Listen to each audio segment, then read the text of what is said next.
सभी को सादर नमस्ते जी। चलिए तो हम अपनी कक्षा का विधिवत प्रारंभ करते हैं।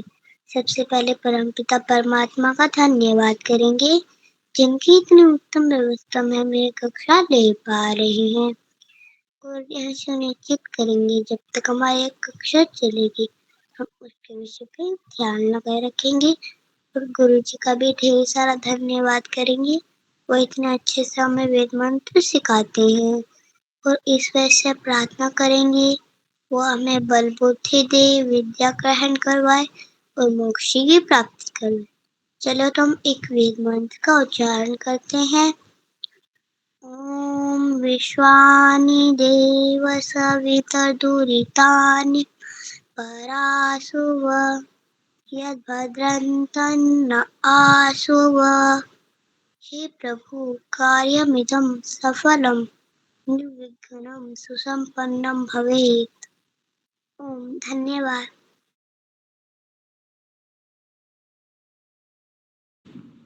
जी, बहुत सुंदर शोभनम, और बहुत सारा धन्यवाद कक्षा का इतनी उत्तमता से आरंभ कराने के लिए। मैं भी सभी का हार्दिक अभिनंदन करता हूं और कक्षा में स्वागत करता हूं। देखिए, आज मैंने समूह में ये कुछ चित्र भेजे थे। ये मैंने अपने कैमरे से लिए, कैमरे से मतलब फ़ोन से लिए। आपने देखे होंगे समूह में। ये मैंने क्यों भेजे? क्योंकि कल जो हमारा मंत्र चल रहा था, मंत्र में यही प्रकरण था, उषसो व्युष्टौ निर्दिष्टः भवः, ऐसा था ना। तो देखिए, परमात्मा की बनाई हुई जो उषा होती है, जो प्रातः काल होती है, उसकी जो आभा है, जो व्युष्टौ जिसके लिए शब्द कहा, वहां पर ऋषि ने व्युष्टौ, यानी उसकी जो आभा है कितनी सुंदर होती है, सात्विकता को देने वाली होती है। ये वाला कहाँ का है बेटे? ये जो है अभी, ये मैंने अपनी छत पे से खींचा था ये। अच्छा, सारे। और जो पहला वाला वो ये वाला क्या स्वामी जी का है? नहीं, ये तीनों मैंने खींचे थे। ठीक है बेटे, बहुत सुंदर, अति सुंदर। हाँ, ये दिखाने के पीछे का प्रयोजन ये है कि हम लोग जब प्रकृति के साथ जुड़े हुए हों, हम अपनी व्यावहारिक जीवन में कुछ भी कर रहे हों, तो जो सिद्धांत हैं, जो वेद के मंत्र हैं, जो ऋषियों के वचन हैं, जो विद्वानों के वचन हैं, हम उनसे जोड़ के देखें चीज़ों को, हम उनसे लाभ लेना सीखें। जैसे कभी भी मैं जल पीता हूँ, जल मेरे हाथ में होता है, तो एक वही शब्द आता है बार बार, वाचस्पति ही वाचम नः स्वदतु। हे वाचस्पति, वाणी के रक्षक जल, आप मेरी क्या कीजिए? रक्षा कीजिए, या मेरी वाणी को मधुर कीजिए, स्वादिष्ट कीजिए। ऐसे करके जब जल हाथ में हुआ, जल पी रहे हैं, तो भी ये भावना। प्रातः काल की उस आभा को देख रहे हैं, तो क्या विचार आना चाहिए हमारा? निर्दिष्टो अस्या उससो व्युष्टौ, ऐसे करके। तो देखिए, बहुत आनंद आता है। फिर मंत्रों का जो भावार्थ है, जो उनके भीतर का गूढ़ रहस्य है, वो हमको धीरे धीरे समझ में आने लगता है, हमारे जीवन का हिस्सा बन जाता है फिर वो। चलिए विषय पर आते हैं। अष्टाध्यायी मंत्रों का प्रकरण चल रहा था, उसमें दूसरा मंत्र हम लोग देख रहे थे, और दूसरे मंत्र की ये जो पहली पंक्ति है यहाँ तक, ये हम इसे पूरी कर चुके थे। एक बार मोटा मोटा इसका हम रिवीजन देख लेते हैं। सबसे पहला शब्द हमने बताया था अग्नि। अग्नि यानी ज्ञान स्वरूप परमात्मा, ये संबोधन हो गया। स को मैंने क्या बताया था? तादृशः, उस प्रकार के आप, और त्वम माने आप। तो उस प्रकार के गुणों से युक्त जो आप हैं। नह माने हमारे। अवमह, ये अवमो लिखा हुआ है, इसको अवमह बताया था। अवमह माने रक्षक या पालक या पूरक या प्रीतिकर्ता। बहुत सारे अर्थ होते हैं इसके अवमह के। मैंने तो कल एक ही बताया था। अवमह का मतलब क्या बताया था? रक्षक हैं आप हमारे, या आप हमारे पालक हैं, आप हमारे प्रीति करने योग्य हैं, ऐसा कह सकते हैं। और भव माने हैं या हो जाइए। देखिए, दो प्रकार के अर्थ मैंने बताए थे भव के, हो या हो जाइए। एक तो आप रक्षक हो, और एक है कि हो जाइए। ऐसी भी भावना हम बना के चलेंगे इस मंत्र में। तो ये तो पहला वाक्य पूरा हुआ था। दूसरा वाक्य क्या था? अस्या, ये अस्या शब्द है। अस्या माने इस, उषसो माने उषा काल, जो उषा काल जो सुबह का समय होता है, उषा काल की व्युष्टौ, व्युष्टौ क्या है? विशेष जो आभा है, विशेष प्रकाश है, जो सुबह के समय वो लालिमा होती है, कांति होती है, उसमें ऊती, इसमें भगवती में ऊती शब्द है। ऊती माने अपनी रक्षा के द्वारा या रक्षा के साधनों के द्वारा, नेदिष्ठ, नेदिष्ठ मतलब अत्यंत समीप हो जाइए हमारे, आप हमारे समीप हो जाइए। कह तो परमात्मा से रहे हैं, परमात्मा तो पहले से समीप है, लेकिन ये सब कुछ कहने का तात्पर्य ये होता है कि ये भावनाएं हम अपने लिए बना रहे हैं कि हे प्रभु मैं आपके समीप हो जाऊं। किस स्तर पे? मैंने 3 स्तर बताए थे, काल का, स्थान का और अनुभूति का। परमात्मा काल की दृष्टि से भी निकट है, स्थान की दृष्टि से भी हमारे निकट है, समीप है। बस उसको अनुभूति के स्तर पे हमें निकट करना है, समीप देखना है। नेदिष्ठ, अत्यंत समीप, बहुत निकट। और जितना परमात्मा हमारे निकट है, इस संसार में और कोई वस्तु हमारे उतनी निकट है नहीं, बस बात अनुभूति की आ जाती है। तो ये हमारी पहली पंक्ति यहाँ पर पूरी हो गई थी। आज हम दूसरी पंक्ति को समझेंगे। थोड़े से कठिन शब्द हैं, देख लीजिए, लेकिन इनको आसान करेंगे और इनको बड़े अच्छे से हम समझने का प्रयास करेंगे। परमात्मा की उपासना से संबंधित ये मंत्र है। यज्ञ से तो जुड़ा हुआ ही है, यज्ञ में जुड़े हुए हैं, देव पूजा में हम लोग लगे हुए हैं। और देखिए परमात्मा के स्वरूप को समझाने वाला, बताने वाला ये कितना प्यारा मंत्र है। सबसे पहले अव यक्ष्व नो वरुणम रराणो वीहि मृळीकम सुहवो न एधि स्वाहा। ये तो इसका हमने उच्चारण देखा था। अब इसके अर्थ को समझते हैं। तो सबसे पहले इन शब्दों को लेंगे। ये अव यक्षव एक शब्द है, आप इसको अलग अलग मत समझिएगा, इसका एक साथ ही अर्थ आता है। और एक नो शब्द है, नो को मैंने क्या बताया था? नह कर लेंगे, नह माने हमारा, हमारे, हमें, ऐसा। और साथ में क्या है? वरुणम, ये वरुणम शब्द है। तो इन तीनों का अर्थ समझते हैं। चाहे तो पहले से जो संबोधन है परमात्मा से जो वो चल रहा है उसको लेंगे, अग्ने यानी हे परमात्मा। वरुणम, वरुण शब्द कई बार आया पीछे, आज फिर से इस वरुण शब्द को समझिए। वरुण का तात्पर्य है वर्ण करने योग्य, स्वीकार करने योग्य, पूजनीय, श्रेष्ठ। बहुत सारे अर्थ होते हैं इसके वर्ण, इसके वरुण के। क्या क्या?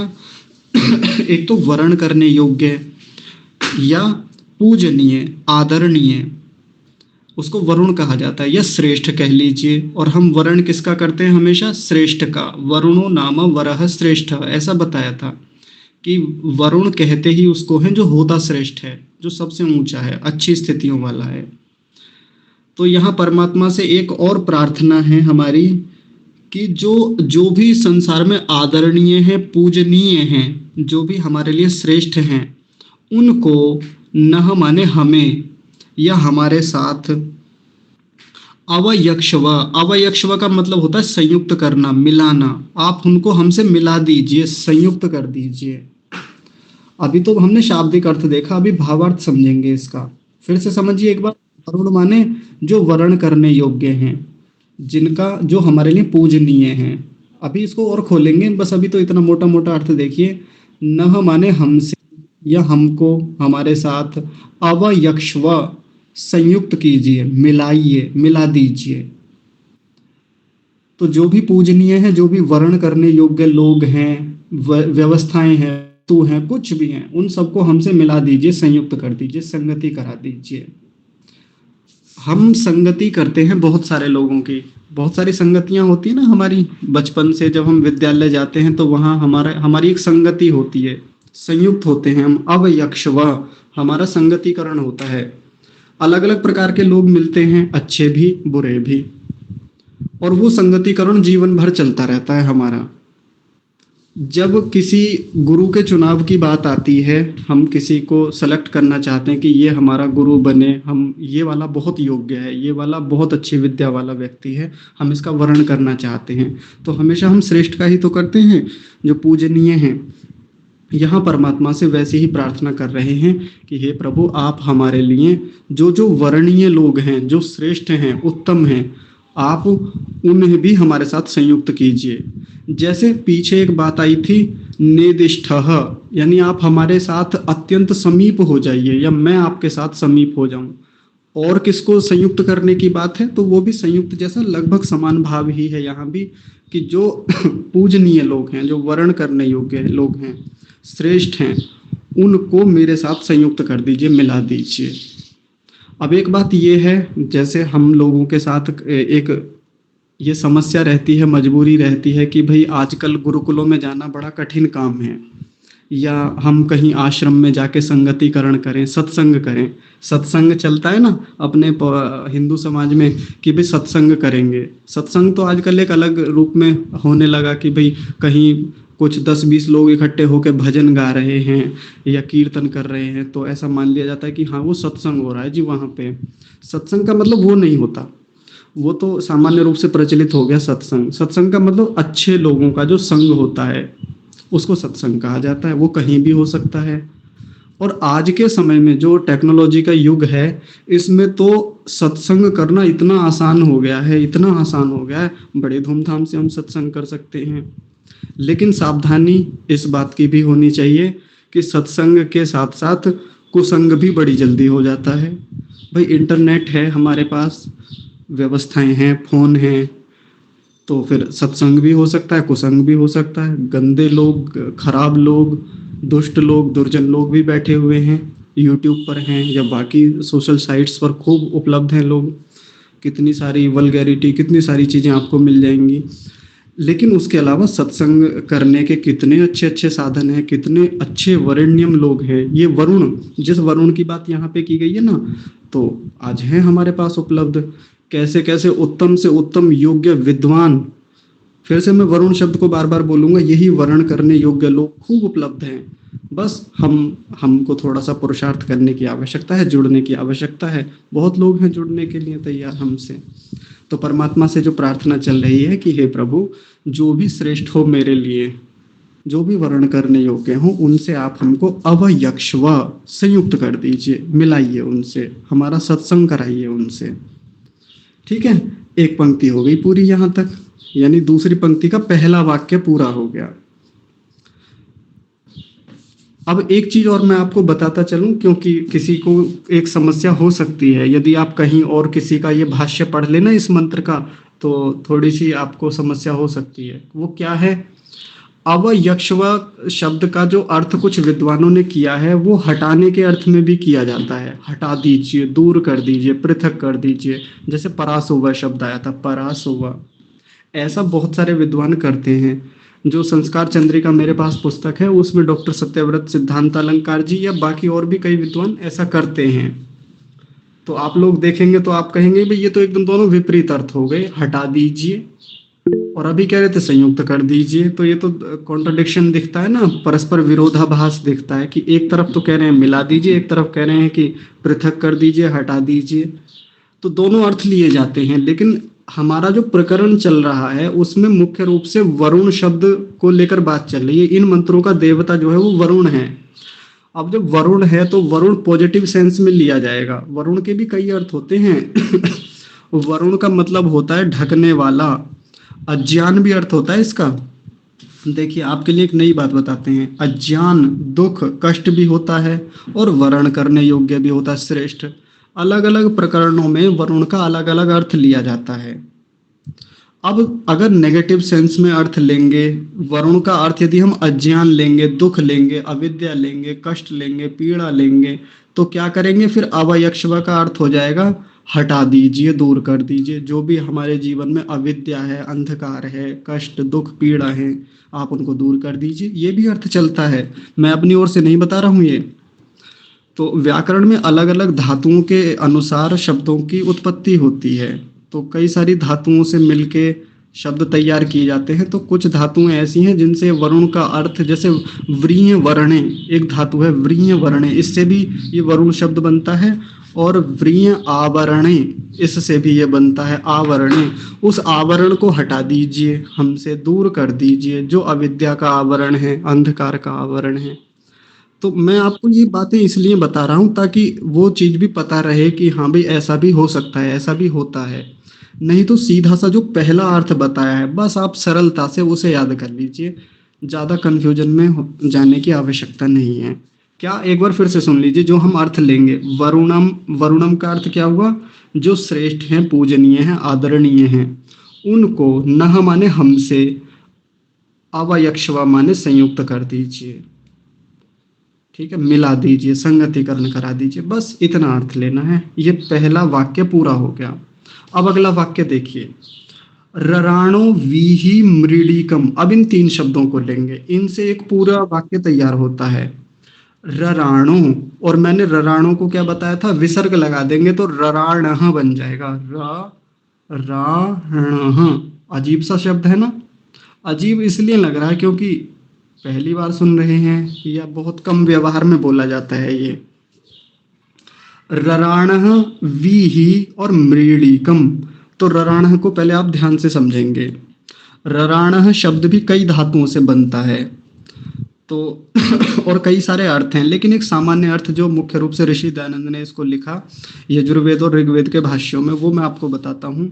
रराणः का अर्थ होता है पुकारा जाता हुआ या पुकारे जाते हुए, बुलाए जाते हुए परमेश्वर। ये परमेश्वर के लिए है ये शब्द रराणः, कि हे परमेश्वर आप बुलाए जाते हुए हैं, पुकारे जाते हुए हैं। अजीब सा लगता है ना थोड़ा सा सुन के कि इसका मतलब क्या हुआ, सेंस क्या हुआ? तो समझिए, परमात्मा को पुकारते हैं, स्तुति करते हैं। वैसे भी हम सामान्य रूप से बहुत सारे लोगों को पुकारते ही हैं। हम अपनी माँ को पुकारते हैं, छोटा बच्चा माँ को पुकारता है, गुरुओं को पुकारता है, ऐसे पुकार लगाते हैं ना, आवाज लगाते हैं, आह्वान करते हैं। तो जिसका आह्वान किया जाए, जिसको पुकारा जाए, वो रराणः कहलाता है।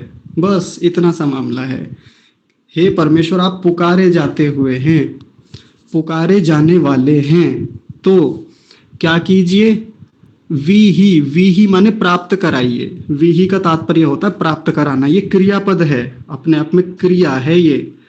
वीही माने प्राप्त कराइए। क्या प्राप्त कराइए? मृलीकम, मृली की प्राप्ति कराइए। मृली क्या होता है? तो सुख होता है ये, सुख, सुख की प्राप्ति कराइए। पीछे तो कह रहे थे श्रेष्ठ लोगों से मिलाइए, संयुक्त कीजिए। अब प्राप्ति कराइए, किसकी प्राप्ति कराइए? सुख की। मृलीकम, सुख की प्राप्ति कराइए। अब ये सुख कैसा सुख? तो देखिए बहुत प्रकार के सुख संसार में होते हैं। एक भौतिक सुख है मुख्य रूप से, जिनको हम 2 भागों में विभक्त करते हैं, एक तो भौतिक सुख और एक आध्यात्मिक सुख। तो भौतिक सुख तो सामान्य रूप से हमें मिलता ही है, लेते रहते हैं, परमात्मा देते ही हैं हमको, वो तो मिला हुआ है हमें व्यवस्थाओं से।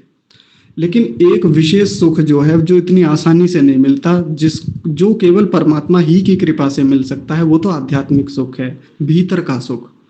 बाहर का सुख तो क्षणिक होता है, एक समय में ले लिया, समाप्त हो गया। बहुत प्रकार के सुख जैसे भूख लगी, भूख लगने पर बाजार में गए, वहां कोई अच्छी मिठाई देखी, खा ली, थोड़ी देर के लिए सुख मिला, तृप्ति जैसी हो गई। लेकिन कुछ समय बाद, 1-2-3 घंटे बाद फिर से भूख लगी, और फिर वो सुख जो लिया था वो पता नहीं कहाँ चला गया। ऐसा ही तो होता है ना सुख का मामला। ये जो भौतिक सुख होते हैं इतना ही होता है। किसी व्यक्ति को निद्रा आ रही थी तो अच्छे बिस्तर पर, मुलायम सा बिस्तर था, बड़ा कोमल सा स्पर्श वाला, उस पर सो गया। कुछ समय की निद्रा हुई, सुखपूर्वक उठा। उठने के बाद में जो वो सुख था वो अधिक समय तक रहता नहीं, फिर वो थकान, फिर वो टूटन शरीर में, फिर वो तमोगुण, फिर से वैसी स्थितियां होता है। ये तो सामान्य है, हर दुख सुख के पीछे दुख आता ही आता है, ये सामान्य नियम है, सिद्धांत है ये। लेकिन आध्यात्मिक सुख जो है, जो भीतर का सुख है, वो सामान्य स्तर का नहीं है, वो एक बड़े स्तर का है, और जिसमें दुख लेश मात्र भी नहीं है, और जो निरंतर चलने वाला है, लंबे समय तक रहने वाला है। हम जब लोग उपासना में बैठते हैं तो शुरू में बड़ा सुख मिलता है। देखिए आज आपको एक बड़ी गहरी बात बताते हैं, ये साधना से संबंधित बात है और लगभग सबके साथ ही अनुभव होता ही है, तो बड़ी सावधानी रखेंगे आज, मतलब आज सुनेंगे तो इस चीज को। और ऐसा नहीं कि ये मेरा अनुभव है, मैं भी विद्वानों की कही बात कहता हूँ और कुछ अपना अनुभव है तो उसके आधार पे। जैसे कोई व्यक्ति उपासना में बैठता है, उपासना में जाने के बाद में सात्विकता तो आती है, एकाग्रता आती है, चारों ओर से अपने ध्यान को समेट करके, सब ओर से वृत्तियों को रोक करके व्यक्ति ध्यान में बैठता है। ध्यान में बैठने के बाद में उसे एक अनुभूति होती है कि बड़ा सुख महसूस हो रहा है। और जब वो उपासना से उठता है तो उठने के बाद में क्या कहता है, आज तो बड़ा आनंद आया परमेश्वर का, ऐसा कहता है ना, आज तो परमेश्वर का आनंद मिला। तो वो जो आनंद मिला वो इतना आसानी से नहीं मिलता। आनंद प्राप्त करने के लिए तो विशेष पुरुषार्थ लगता है, बहुत ऊंची योग्यता चाहिए, बहुत ऊंचे स्तर का वैराग्य, वृत्तियों का निरोध करना होता है, ऊंची साधना, लंबी तपस्या, तब उसके बाद वो जो आनंद है, जो विशेष सुख है, वो तो तभी मिलता है। तो फिर ये जो सुख मिलता है, ये जो हमें खुशी मिलती है उपासना में जाके, फिर ये क्या है, तो ये भी प्रकृति जन्य सुख है, क्योंकि वो सात्विकता का सुख है, सत्व गुण का सुख है। और सत्व गुण क्या होता है, सत्व गुण प्रकृति का ही तो एक घटक है ना, मूल प्रकृति का। तो वो जो सुख हमें मिला एकाग्रता से, ज्ञान के होने से, एकाग्रता के होने से, वो भी परमात्मा का सुख नहीं है। हम कई बार मान बैठते हैं। ये सावधानी मैं क्यों बता रहा हूँ, क्योंकि बहुत सारे साधक जब उपासना से उठते हैं और उनको वो महसूस होता है कि हाँ देखो आज ना परमात्मा का आनंद मुझे मिला, अब खो जाते हैं उसमें और सोच लेते हैं कि हाँ बस जो पाना था वो पा लिया, अब तो देखो हम तो परमानंद में हैं, अब तो बस मुक्ति के एकदम मार्ग पे खड़े हुए हैं और अब कुछ दिनों बाद मोक्ष हो ही जाएगा। ऐसी स्थितियों में जाके व्यक्ति संतुष्ट हो जाता है और फिर आगे बढ़ना बंद कर देता है। और ये सबके साथ होता है, सामान्य साधक के साथ भी, और जो ऊंची स्थितियों वाला एक उच्चतम स्तर का योगी होता है उसके साथ भी यही होता है। उस स्थिति में जाने के बाद में जो लोग संतुष्ट होकर बैठ गए कि हाँ जी यही सुख प्राप्त करने योग्य था, तो फिर गति रुक जाएगी हमारी। लेकिन जो व्यक्ति उसको ठीक समझता है, जो ठीक ठीक स्वाध्याय करके गया है, जिसने दर्शनों के स्वाध्याय को ठीक से किया है, तब वो समझता है कि ये विवेक ख्याति का सुख है। एक विवेक ख्याति नाम का सुख होता है, प्रत्येक आत्मा को होता है वो जब साधना करता है। ज्ञान की अच्छी स्थिति होती है उस समय, और वो ज्ञान की जो बहुत ऊंची स्थिति है जिसमें व्यक्ति आत्मा और चित्त के भीतर का जो भेद है उसको प्राप्त कर लेता है, उसी को विवेक ख्याति कहते हैं।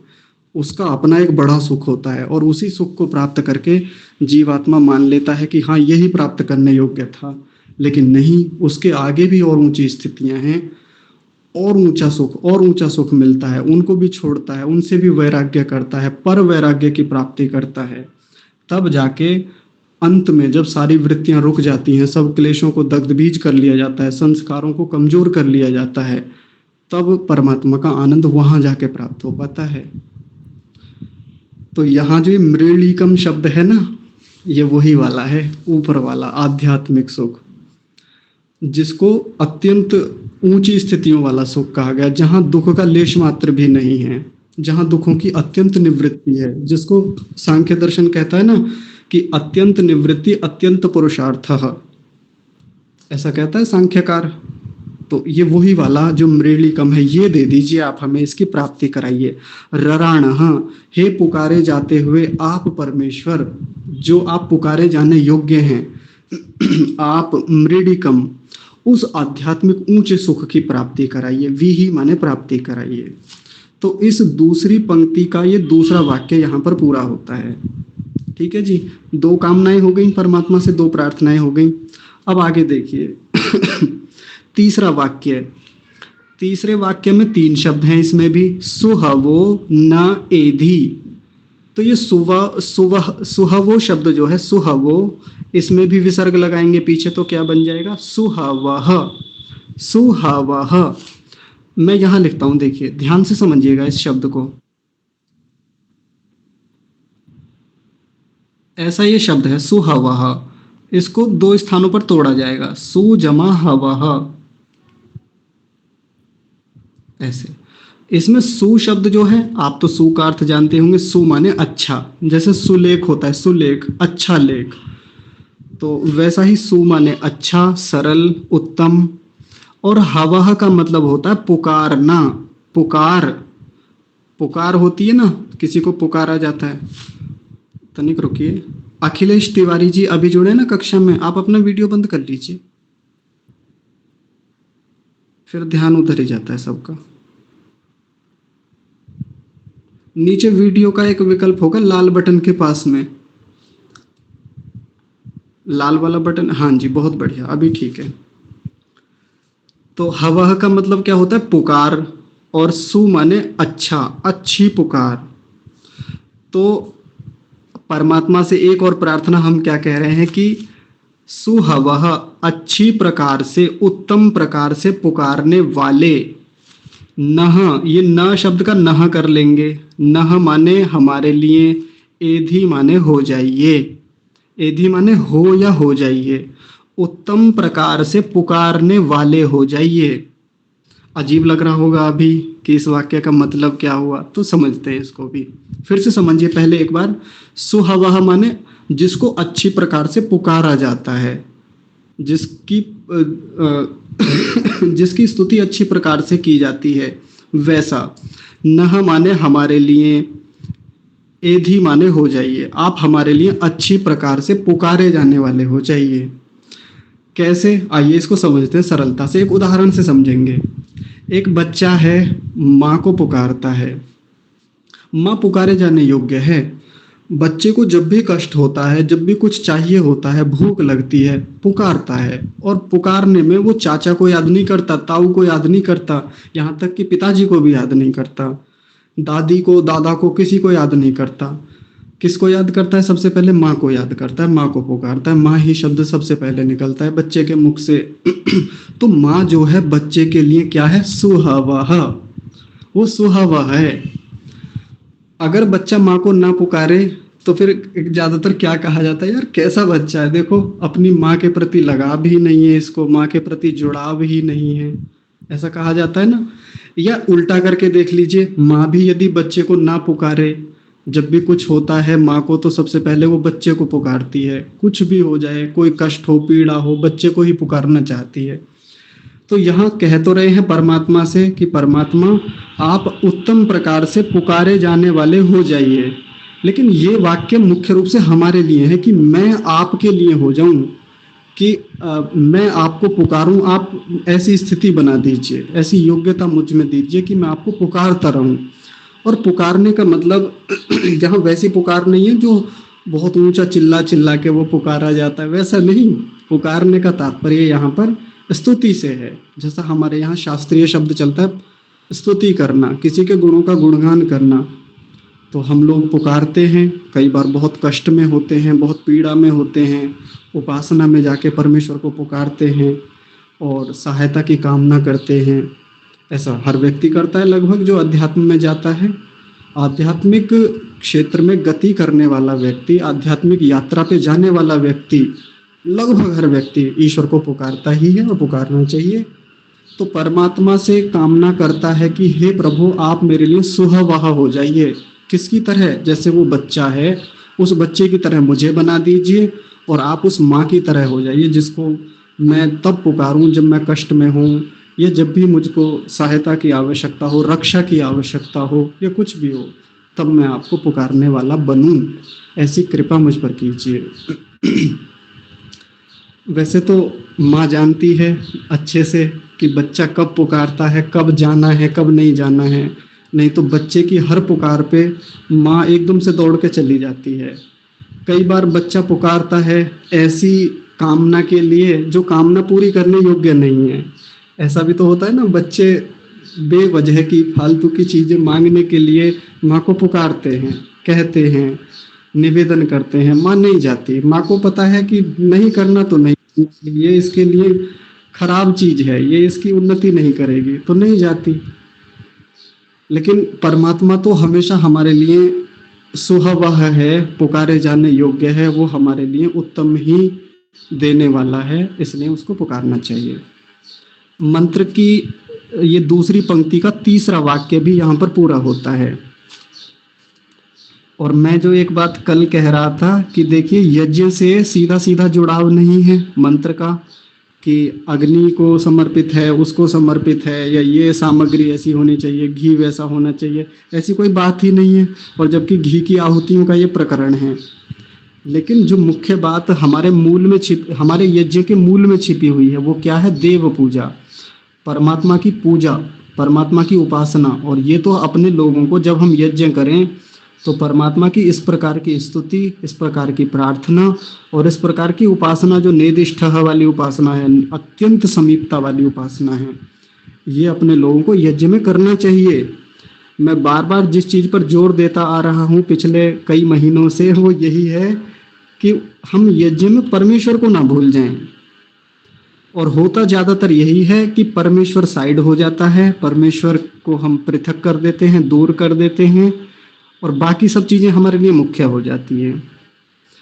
परमेश्वर मुख्य हो जाए, बाकी सब चीजों पर भी ध्यान देना है। ऐसा नहीं है कि फिर हम सामग्री पर ध्यान न दें, क्रियाओं पर ध्यान न दें, या बाकी संगतिकरण पर ध्यान न दें, दान पर ध्यान न दें, वो भी उपयोगी हैं।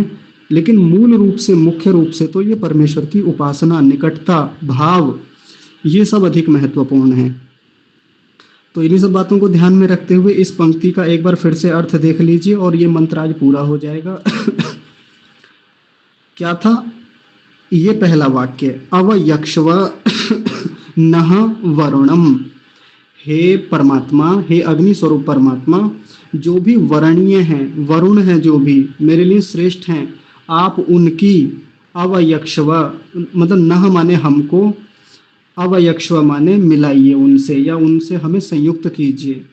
रराणो वीहि मृलिकम, दूसरा वाक्य, रराण मतलब पुकारे जाते हुए, आप जिसको पुकारा जाता हुआ है, जिसको बुलाया जाता है, ऐसे परमेश्वर आप वीहि माने प्राप्त कराइए, मृलिकम माने आध्यात्मिक सुख की प्राप्ति, आनंद की प्राप्ति कराइए। तीसरा वाक्य, सुहवो न एधि, सुहवाह, उत्तम प्रकार से जिसको पुकारा जाता है वैसे आप हमारे, नह माने हमारे लिए, एधि माने हो जाइए, आप हमारे लिए वैसे पुकारे जाने वाले हो जाइए। और स्वाहा शब्द का मतलब तो आपको पता ही है, बार बार पीछे बताया गया, और ये भी पीछे हो गया है कि ये आहुति उस वरुण के लिए है जिस वरुण परमात्मा को हम वरण करते हैं, या जो श्रेष्ठ हैं उनके लिए। और अग्नि शब्द भी है तो ज्ञान स्वरूप परमात्मा के लिए। और वो जो पदार्थ हमने हाथ में लिया हुआ है घृत नाम का, वो मेरा नहीं है, इदम न मम। ये तो भावनाएं आप बनाएंगे ही जब यज्ञ करेंगे, ये तो बार बार बताया जा चुका है। तो यहाँ पर आज इस दूसरे मंत्र का जो अर्थ है वो पूरा होता है। यदि इसमें से किसी को कुछ पूछना है, कोई बात हो तो आप बताइए।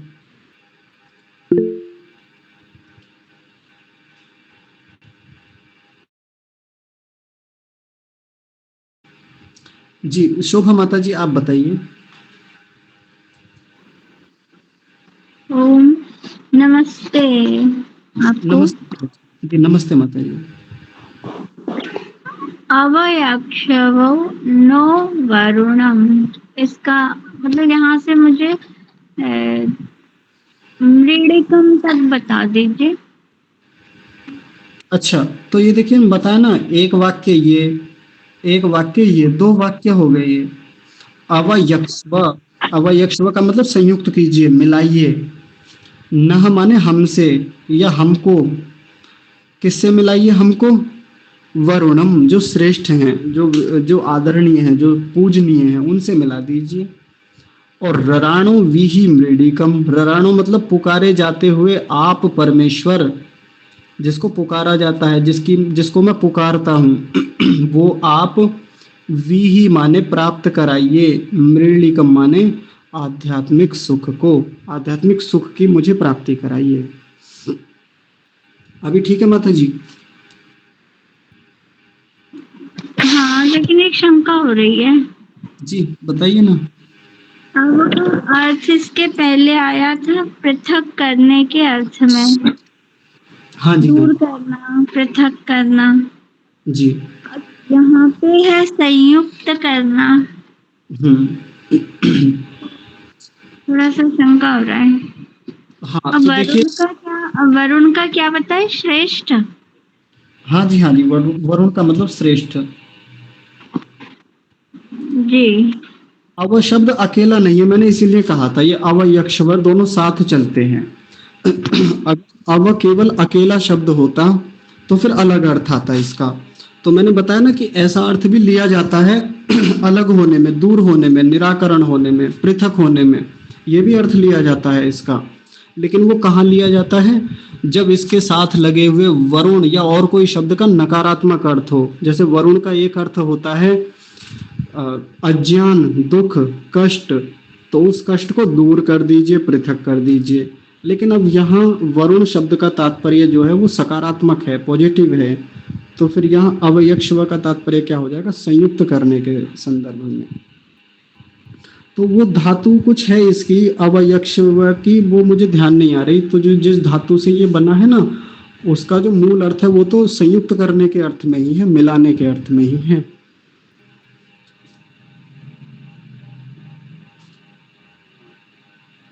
एधी का बता दीजिए क्या अर्थ है? एधी प्राप्त कराइए। नहीं, हो जाइए, हो जाइए। अच्छा, हो जाइए। हम्म, ठीक है सही, बने रहिए, ऐसा। जी, बहुत बहुत जैसे कि धन्यवाद। निर्दिष्टो का क्या अर्थ होता है? निर्दिष्टो निविष्ठ, अत्यंत समीप। अत्यंत निकट है। हाँ, अत्यंत निकट, अत्यंत समीप।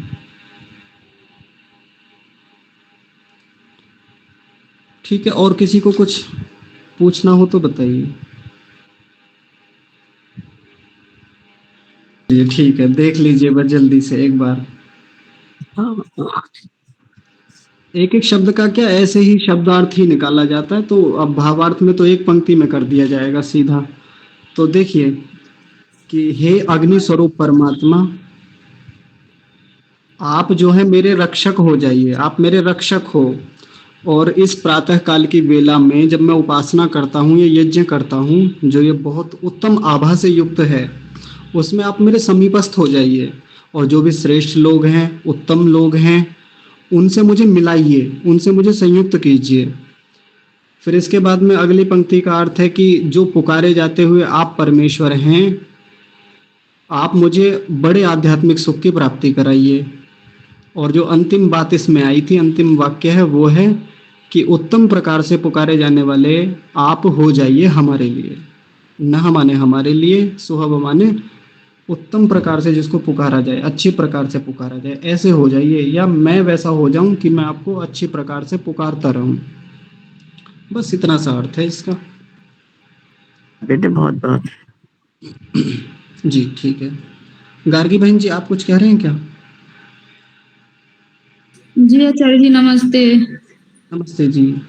अच्छा, बच्चे कुछ तो कर दिए थे दिमाग में, कुछ सुनी, कुछ ऐसे नहीं सुन पाई। मुझे थोड़ा आवा का बता दीजिए। किसका?